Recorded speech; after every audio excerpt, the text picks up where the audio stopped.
Je t'en avais parlé lors du dernier podcast. Aujourd'hui, on va voir, je vais te raconter mon pire échec, mon tout premier lancement, qui donc tu as compris est mon pire échec. Et l'idée, le but de ce podcast, c'est justement de voir sont les erreurs que j'ai pu faire, comment toi ne pas les reproduire, et puis au-delà de ça, faire un petit état des lieux des bonnes pratiques à faire et éviter de passer des mois, voire des années à bosser comme un fou et te planter parce que les choses n'ont pas été bien faites. Je suis Nico Pen.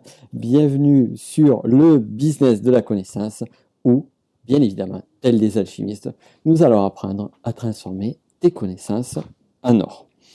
Et donc, nous allons maintenant prendre une machine à voyager dans le temps, une DeLorean ou une cabine téléphonique ou tout autre moyen de transport et revenons, remontons le temps. Remontons le temps jusque en 2011. Nous sommes au début de l'été. Nous sommes le 1er juillet 2011, plus précisément. C'est un vendredi. Et Nicolas, jeune entrepreneur, a travaillé sur une méthode sous format de livre numérique pendant plusieurs mois. Ça fait 2 mois qu'il passe son temps, quasiment tous les jours, à écrire, chapitre après chapitre, une méthode qui va aider à vaincre la timidité et à travailler à confiance en soi. C'est un moment important pour notre ami, car c'est son tout premier lancement. Et derrière celui-ci se cache énormément de choses. Se cache notamment un espoir. L'espoir de se dire, ça y est, c'est fait, j'ai mon premier produit, je vais le lancer, je vais pouvoir enfin vivre de mon activité et être serein avec celle-ci. Donc, fort de cette dynamique, fort du travail de rédaction de cet e-book qui a pris à peu près 2 mois, il commence à rédiger le fameux mail, le mail qui dit « ça y est, c'est aujourd'hui, ma méthode vient de sortir, vous pouvez la trouver ici et l'acheter à un tarif promotionnel de 19 € au lieu de 25 € le prix fort ». Nicolas a travaillé pendant un petit moment sur son projet et à ce moment où il a envoyé le mail, il avait cumulé une liste d'à peu près 1200 contacts de personnes passionnées par ou intéressées à minima par le développement personnel. Il s'est dit donc sur les 1200 personnes, je vais arriver quand même à faire suffisamment de ventes pour que ça marche bien et au-delà de ça, eh bien, ça va apporter toute une bonne dynamique derrière ça. Et puis les personnes doivent atteindre ce fameux produit que Nicolas est en train de créer. Il rédige son mail, il l'envoie, nous sommes vendredi matin, il est 9 h. Plutôt que d'atteindre les premiers résultats, les premières ventes, Nicolas décide de couper un petit peu tout et de partir dans un lieu de coworking. Et donc, il prend un transport en commun, il arrive, 20 minutes, 30 minutes, 40 minutes, il se pose sur le lieu de coworking et il se dit, là, ça y est, les ventes vont tomber. Tout va bien se passer, je vais ouvrir mon mail et je vais regarder, je vais avoir une dizaine de personnes qui ont acheté. François a acheté le produit, la méthode. Sylvie a acheté la méthode. Virginie a acheté la méthode. Roger a acheté la méthode. Bon, bref, tu as compris. Nicolas ouvre son ordinateur et clique sur le bouton pour rafraîchir le mail, parce qu'il y a quelque chose qui est très très bizarre. Donc il voit bien que le mail qu'il avait envoyé a été reçu, mais pas un autre mail. Aucun mail. Rien du tout. Qu'est-ce qui se passe? Eh bien, c'est très simple. Après une vérification ça et là, eh bien, il constate tout simplement qu'il n'avait fait aucune vente. Donc il se dit, bon, peut-être que c'est vendredi matin, on va attendre un petit peu, ils ont peut-être pas regardé leur mail. Patientons. Ça, Nicolas, il a le temps de patienter. Il patiente jusqu'à midi, midi et demi, puis le moral commence à baisser, le stress commence à se faire ressentir, et les doutes commencent à arriver. Qu'est-ce qui se passe? je vends pas, qu'est-ce qui s'est passé? Est-ce qu'il y a un problème sur le mail? Est-ce que ça a été bien arrivé? Et puis au-delà de ça, peut-être que finalement, eh bien, mon produit ne marche pas. Et l'après-midi arrive et toujours pas de vente. Toujours pas de vente. Et là, il se dit, mais comment je vais faire, moi, si même en travaillant pendant 2 mois sur un produit, en envoyant un mail, mais je peux pas vivre, je peux pas. Comment je vais faire? Je suis foutu. Je suis foutu, je ne peux pas vivre de cette activité-là. L'après-midi se passe très difficilement. Et miracle, vers 17h30, bim, un premier mail, Joël a acheté la formation, la méthode. Une once d'espoir. Quelqu'un a enfin acheté ma formation. Et au-delà de ça, quelqu'un vient d'acheter pour la toute première fois un produit numérique que j'ai créé. Mais là où justement on devrait pouvoir célébrer ce moment important de ce premier achat, de cette première personne, eh bien vient plutôt une espèce de sentiment de désespoir qui se dit voilà, ben écoute, c'est bien, j'ai fait ce produit, j'ai travaillé pendant 2 mois et là je me rends compte que j'ai fait 19 € de vente. La soirée se passe, pas de vente en plus. Le samedi matin, toujours rien. Et Nicolas vit une espèce de sensation de chute. De chute jusqu'à un point où il se dit mais c'est pas possible. Je croyais qu'on pouvait y arriver. J'ai vu certains qui y arrivent et moi j'y arrive pas. Je n'y arriverai jamais. Je ne pourrai jamais vivre de cette activité. Comment je vais faire? Déprime. Pas envie de sortir. Pas envie de quoi que ce soit. Dimanche, toujours rien. Et heureusement, en prenant le temps d'aller se changer les idées, de faire une activité sportive, il commence à voir un petit peu les choses sous un autre angle. Ce qui est intéressant avec le sport, c'est que le sport permet de changer son état émotionnel. Justement, le corps, le fait de mettre le corps en dynamisme, ça permet de donner du recul. C'est très utile. Je te recommande de faire du sport, surtout dans des moments comme ça. Et là, Nicolas a un tilt. Il se dit, mais attends, qu'est-ce qui s'est passé? Est-ce que c'est parce que c'est l'été, peut-être? Les gens sont partis en vacances, donc ils ne regardent pas leurs mails. Est-ce que l'offre n'intéresse pas? Qu'est-ce qui se passe? Et finalement, il commence à se dire, ben oui, effectivement, mon offre semble intéressante, mais j'ai envoyé qu'un mail. Je vais oser. Je vais prendre le risque d'envoyer un second mail, peut-être lundi. Pourquoi pas? Fort de ce constat, Nicolas envoie un second mail le lundi matin. Il fait une seconde vente. La promo se termine le surlendemain. Au final, conclusion, bilan des courses, Nicolas a fait 2 ventes. Sur ces 2 ventes, eh bien, il capitalise l'équivalent de, c'est facile à calculer, 19 fois 2. Ça fait pas une énorme réussite comparativement à 2 mois de travail, 2 mois investis à créer cette méthode. Et l'histoire, en fait, il y a plein de choses sur cette histoire à synthétiser, et puis il y a aussi une suite à cette histoire. Je vais te raconter un petit peu tout ça, de différentes façons. Le premier point, on va tout d'abord analyser ce qui s'est passé avec Nicolas sur ce premier lancement.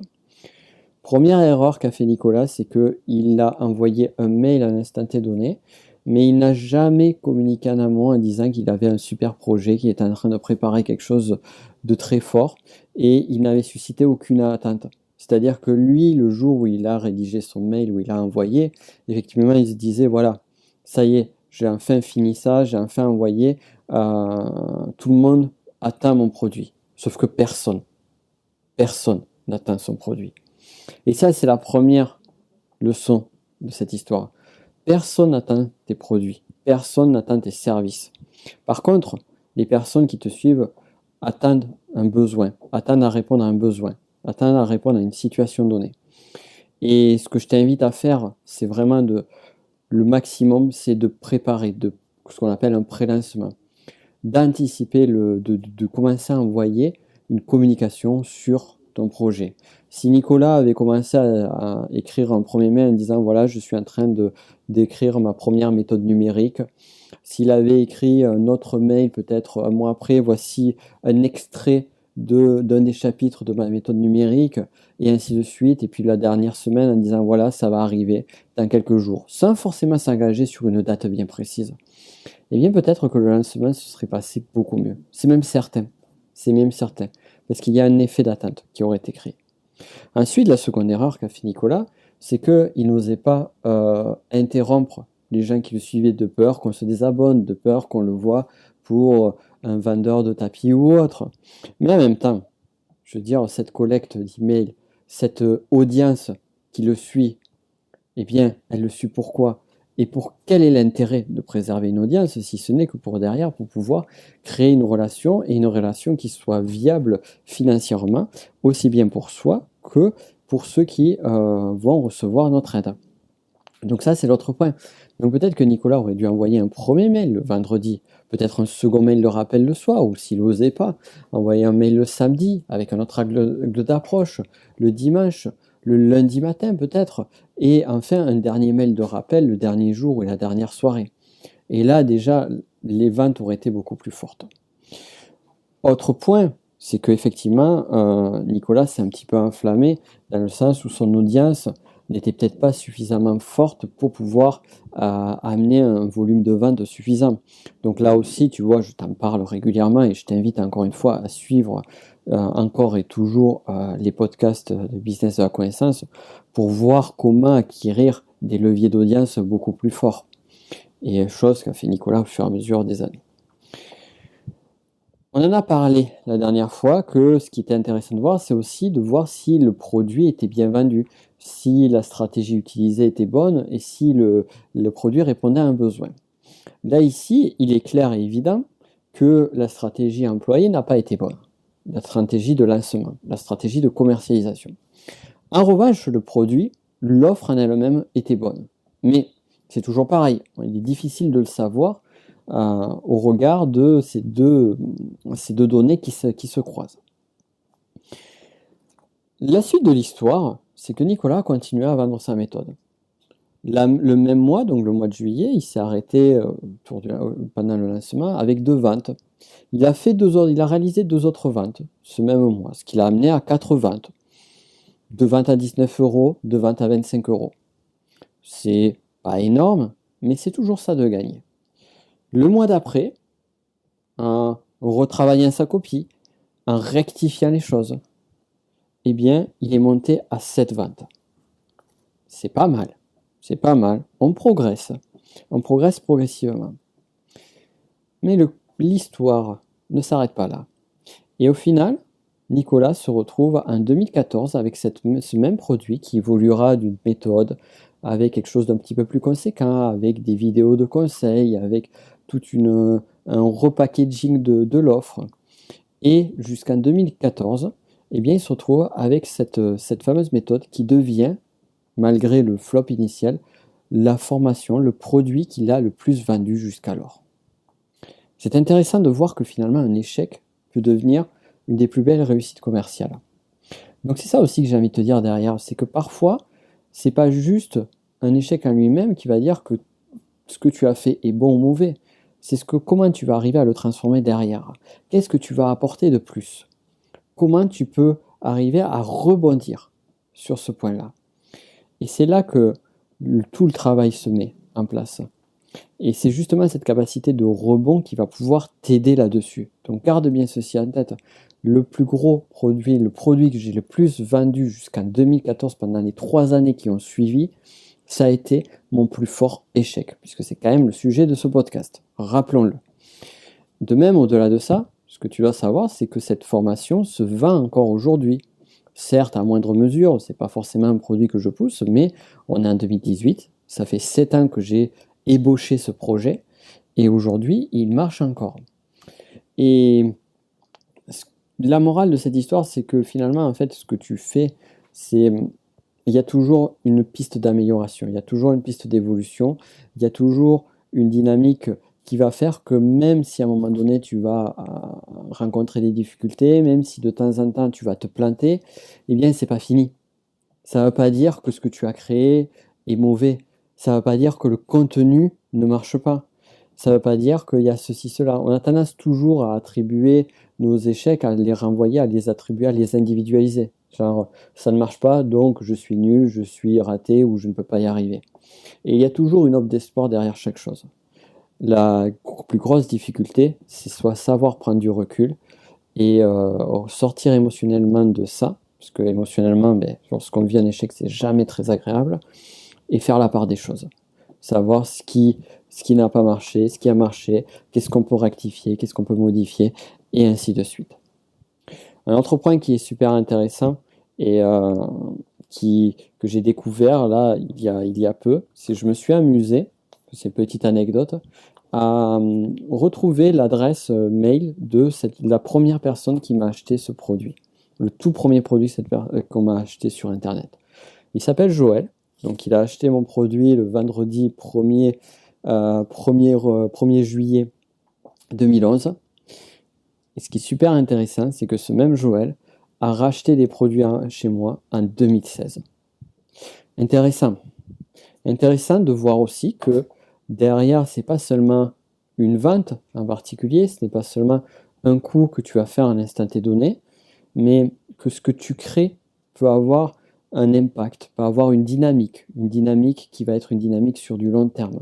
Que tu n'es pas juste en train de créer un lancement, de créer juste un produit, mais de mettre en place, de bâtir les fondations de quelque chose de beaucoup plus grand, de beaucoup plus structuré, de beaucoup plus profond. Voici donc ce qu'il est intéressant de voir, ce qui est intéressant de faire. Donc je te laisse méditer sur cette petite histoire. Si t'intéresse, je te donnerai d'autres histoires, d'autres anecdotes personnelles, d'autres situations. Je crois que les échecs sont tout aussi intéressants, voire beaucoup plus intéressants que les réussites, car ils permettent de mettre en exergue certains points qui justement nous permettent d'avancer, nous permettent d'évoluer sur le chemin. J'espère que ce podcast t'aura plu. Je t'invite à me mettre les petites 5 étoiles sur iTunes. Ça m'aiderait énormément à développer ce podcast. Pourquoi pas un commentaire encourageant, ça pourrait vraiment être super. Et puis à le partager autour de toi, à celles et ceux qui pourraient être intéressés, celles et ceux qui peut-être ont galéré ou sont en train de galérer sur le lancement d'un produit ou ont des doutes sur leur activité ou autre. Ça pourra leur donner du baume au cœur et leur faire comprendre que c'est pas parce qu'à un moment donné on se plante sur quelque chose que l'on va pas arriver derrière, et même que ce même échec peut se transformer en une magnifique réussite derrière si on a le bon mindset et le bon état d'esprit. Sur ce, je te laisse et on se verra très rapidement pour un prochain podcast dont je n'ai pas le sujet encore, donc ça sera la surprise. D'ici là, je te souhaite une excellente journée ou soirée. Ciao.